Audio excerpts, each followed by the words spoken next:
당시 고구려 인구가 300만 명 정도로 추정합니다. 그러면 거의 고구려 인구수만큼 되는 군대가 쳐들어온 거예요. 을지문덕의 살수대첩, 강감찬의 귀주대첩, 이순신의 한산도 대첩, 이렇게 세 가지의 큰 승리를 한국사의 3대 대첩으로 꼽잖아요. 이 중에 을지문덕의 살수대첩이 시간상으로 가장 앞서 있어요. 실제 살수는 지명 이름이죠. 근데 이게 발음이 묘하게 물로 죽인다 이런 식으로도 해석할 수 있는 발음이라 살수대첩은 자연스럽게 수공으로 인해서 엄청나게 큰 승리를 거뒀다. 이런 식으로 이미지가 되는 경우가 있죠. 하지만 가만히 생각해보면 물의 흐름을 가만히 붙잡아 두었다가 적을 한꺼번에 수십만의 군대를 몰살시키는 게 아마 쉽지는 않을 수도 있어요. 예를 들어서 1975년에 중국 반차오 댐이 무너진 사고가 있었거든요. 이 댐이 무너져서 사망한 사람이 10만에서 한 20만 정도로 추정이 돼요. 1975년 중국이니까 정확한 통계 수치는 있지 않고 쉬쉬하면서 아마 많이 덮었을 거예요. 이 댐 높이가 24m였대요. 그리고 댐을 이미 어느 정도 높이가 있는 곳에 짓잖아요. 그래서 지면으로부터의 높이가 117m인 거예요. 그러니까 이미 높은 곳에 높은 댐을 지어서 엄청난 물이 몰려있는 댐이 무너졌을 때 죽은 사람이 10만에서 20만 명인 거예요. 이 반차오 댐이 무너질 때 62개의 댐이 도미노처럼 툭툭툭툭툭툭 계속 무너져서 엄청난 이재민이 발생하고 엄청난 사람이 죽은 거예요. 이 정도로 엄청난 대형 참사가 일어나야지 사람이 10만, 20만을 죽은 거죠. 댐은 보통 막 V자 계곡 이런 데 지으니까 엄청 물을 가급적이면 모아놓는 데 짓잖아요. 이 정도 사고가 나야 사람들이 많이 죽는 거죠. 반면에 일자로 강을 건너는 군대에는 그렇게 하기 좀 힘들겠죠. 왜냐하면 당시 뭐 다이너마이트가 있었던 것도 아니고 뭐 시멘트가 있었던 것도 아니고 포크레인이 있었던 것도 아니잖아요. 댐처럼 물을 갑자기 두었다가 지나가는 군대를 물살로 휩쓸어 버린다?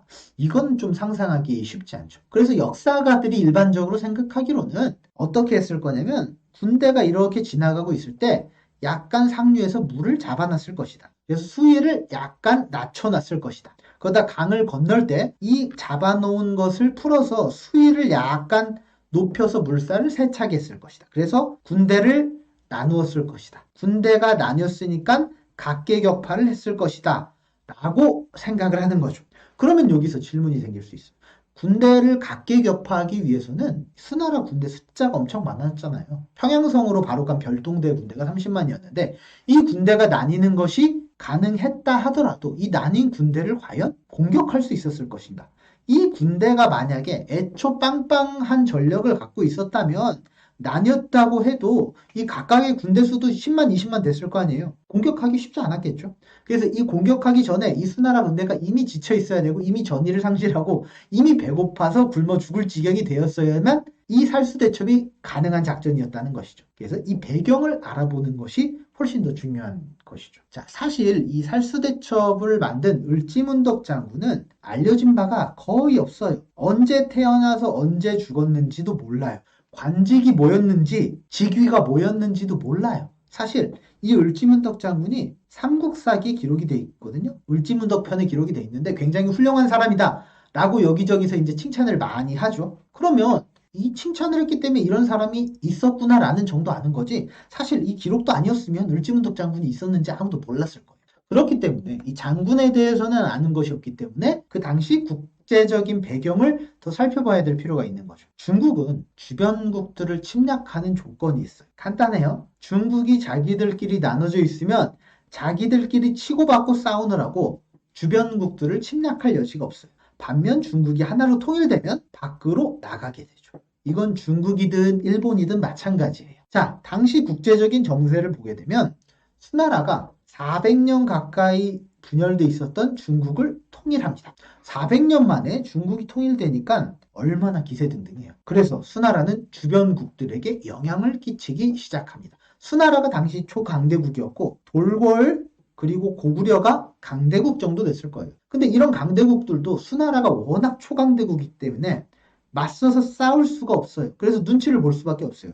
돌궐도 원래 한 나라였는데 이게 서돌궐과 동돌궐로 나뉘게 되면서 크게 힘이 약해진 상태였거든요. 이게 돌궐이 합쳐져 있을 때는 중국이 굽신굽신거렸는데 나눠지고 수나라가 통일되니까 오히려 상황이 뒤바뀐 거죠. 그래서 동돌궐도 수나라에게 복속하기로 하고 조공을 바치고 충성맹세를 합니다. 이 골치 아팠던 돌궐족을 해결했어요. 그럼 이제 뭐가 남았어요? 고구려가 남은 거죠. 근데 이 고구려는 굉장히 빳빳해요. 전혀 고개를 숙이지 않아요. 오히려 요서지방을 선제 공격해서 수나라를 막 뒤흔들어 놓으려고 해요. 그렇기 때문에 수양제는 이 고구려를 손 좀 봐야겠다라고 계속 생각을 하고 있었죠. 결정적인 계기는 수양제가 돌궐족을 잘 복속시켰잖아요. 그러니까 얘네가 잘 있나 시찰을 한번 해야겠다라고 시찰을 나갔어요. 그러니까 동돌궐의 대칸 왕이죠. 왕이 와서 수나라 양제에게 와서 굽신굽신하면서 아유 황제님 오셨습니까 하면서 이제 비비적 하는 거예요. 근데 그 비비적 하는 순간에 고구려 사신이 동돌궐에 와 있었는데 이 장면을 수나라 양제가 직접 목격하게 됩니다. 수나라 양제는 엄청 열받는 거예요. 아니 고구려 이 녀석들은 내가 진작에 말했을 때는 귓등으로도 안 듣고 날 개무시하고 돌궐족에는 사신을 보내?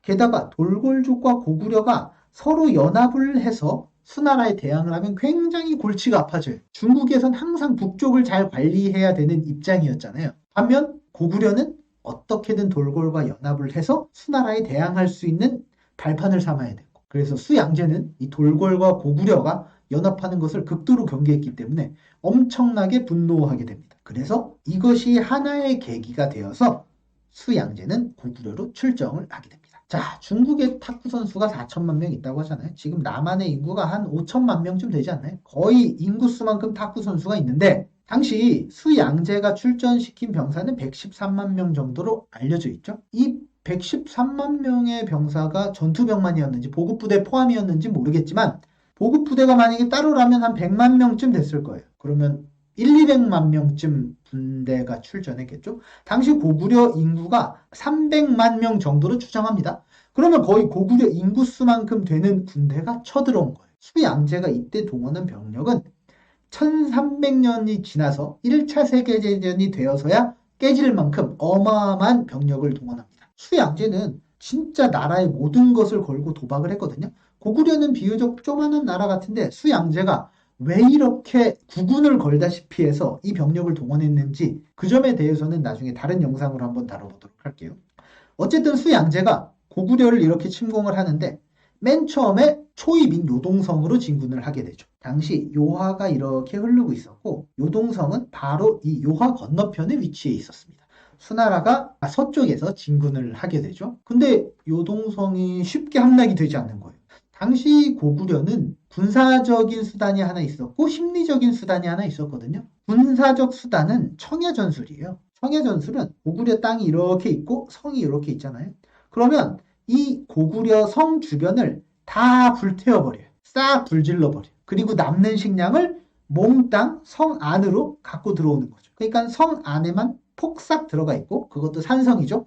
산성 안에만 폭삭 들어가 있고 식량을 다 옮겨놓은 후에 주변은 완전 다 태워서 먹을 게 하나도 없는 상태가 된 거예요. 근데 수나라 입장에서는 수나라에서 요동으로 진군을 하고 이제 평양성으로 진군할 생각을 하잖아요. 수나라에서 요동은 비교적 거리가 짧죠. 짧게 보급품을 날라야 돼요. 그래서 비교적 괜찮은데 평양까지 나중에 진군하려면 보급선이 엄청 길잖아요. 왔다 갔다를 엄청 많이 해야 돼요. 고구려 내에서는 보급품을 조달할 수 없으니까 본국에서 실어와야 돼요. 근데 병사가 100만 명이에요. 엄청난 양을 먹어치우고 엄청난 양을 사용할 거란 말이에요.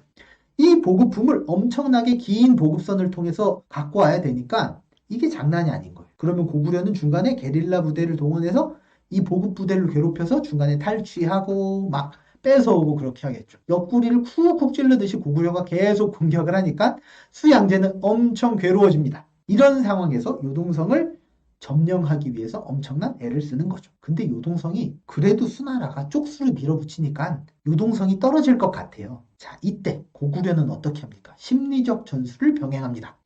수나라가 요동성을 공격하잖아요.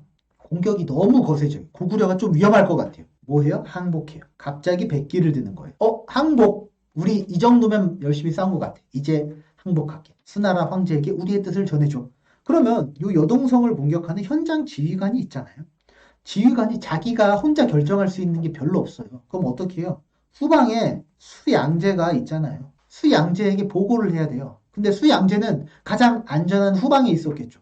군대가 100만이잖아요. 그냥 쭉 늘어나도 서울에서 부산 거리는 될 것 같아요. 그러면 수양제가 있는 곳까지 아무리 파발을 빨리 띄워도 가는데 3일은 걸리고 다시 파발이 오는데 3일은 걸리잖아요. 그러니까 대략 일주일은 소요가 되는 거죠. 그러면 항복을 하고 바로 받아주는 게 아니라 지휘관이 이 항복을 받아서 수양제에게 전달 한번 왔다 갔다 하면 일주일이 소요되는 거예요. 그럼 그만큼 고구려는 시간을 버는 거죠. 그래서 지휘관이 마침 이 서신을 받았어요. 그리고 고구려에게 말을 해요. 야, 우리 황제께서 너네에게 관대하게 항복을 받아주신대. 고구려는 어떻게 해요? 야, 왜 이렇게 오래 걸려? 우리 그 사이에 마음 바뀌었어. 항복 안 해. 취소. 그냥 다시 가. 싸우자. 지휘관은 미쳐버리죠. 그리고 다시 맹렬하게 공격을 해요. 그 요동성은 다시 좀 위험할 것 같아요. 그럼 어떻게? 다시 항복. 야, 우리 안 되겠어. 항복할게. 지휘관은 열받죠. 근데 어떻게 해요? 자기 스스로 결정할 수 있는 게 없어요. 자기 스스로 멋대로 항복을 무시하고 공격했다가는 나중에 수양제에게 자기 목이 달아나게 생긴 거예요. 그러니까 지휘관이 또 어떻게 울며 겨자 먹기로 수양제에게 보내요. 가는데 3일, 오는데 3일, 또 일주일이 소요돼요. 이런 식으로 시간을 계속 갉아먹어요. 똥개 훈련을 얼마나 시켜요? 3개월을 똥개 훈련을 시키는 거예요.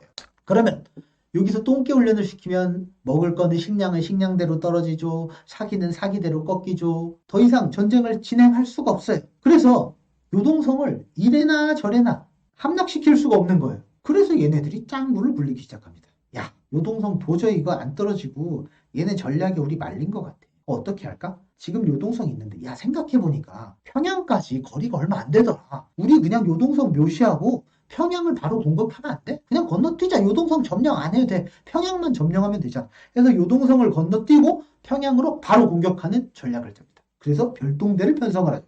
별동대의 군대는 얼마? 30만이에요. 별동대가 30만이에요. 그리고 별동대니까 보급부대 없이 그냥 먹을 거를 지고 각자 자기 짐을 지고 평양성까지 진군하도록 해요. 근데 요동성에서 평양이 한 서울에서 부산 거리는 될 거예요. 그러면 400km잖아. 이 거리가 한 400, 500km 되는데 등짐을 혼자 지고 가야 돼요. 이 등짐이 몇 킬로였냐? 80kg이요. 특수부대라고 해도 400, 500kg를 80kg 지고 행군을 가능할까요? 별동대니까 또 엄청나게 서둘렀을 거 아니에요. 근데 30만이니까 속도는 안 나죠. 무거우니까 속도는 안 나죠. 병사들이 가다가 식량을 버리기 시작합니다. 무거워 죽겠는데 이 식량을 언제 싣고 가? 하나씩 식량을 다 버리기 시작해요. 가다가 고구려군은 또 가만히 있나요? 게릴라식으로 또 공격을 해서 중간중간 치고 빠지기 전술을 하는 거예요.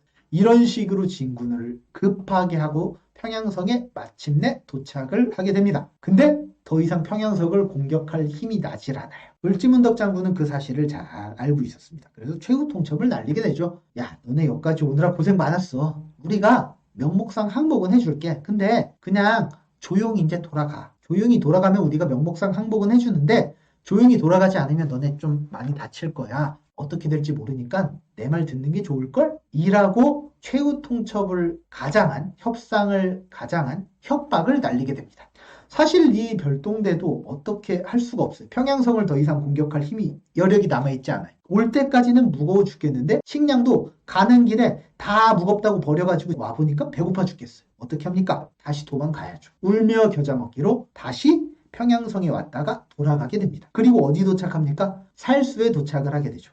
살수에 도착을 하게 돼서 부랴부랴 강을 건너게 됩니다. 이때 을지문덕 장군은 상류에서 물을 가둬놓는 전략을 쓰게 됩니다. 그래서 수위가 약간 낮아졌어요. 부랴부랴 가기 때문에 강을 건너게 되고 군대가 두 갈래로 쪼개지게 됩니다. 상류에 잡아뒀던 물을 풀게 됩니다. 군대가 쪼개지자 쪼개진 군대는 각각 공격을 받게 되죠. 이미 수나라 군대는 전의를 상실하고 굉장히 지친 군대였기 때문에 무려 군대가 크게 승리하는 일이 있죠. 그래서 별동대 30만 명이 다 없어지고 2,700명만 남게 되는 대승을 거두게 되죠. 따라서 살수에서 있었던 이 전투 자체만으로 역사적 가치도 물론 있지만 이 뒷배경에 고구려가 어떻게 살수에서 큰 승리를 거두게 되었는가, 을지문덕 장군의 전략이 어떤 배경이 있었는가를 살펴보는 것이 굉장히 중요합니다. 참으로 어마어마한 배경이 있었네요.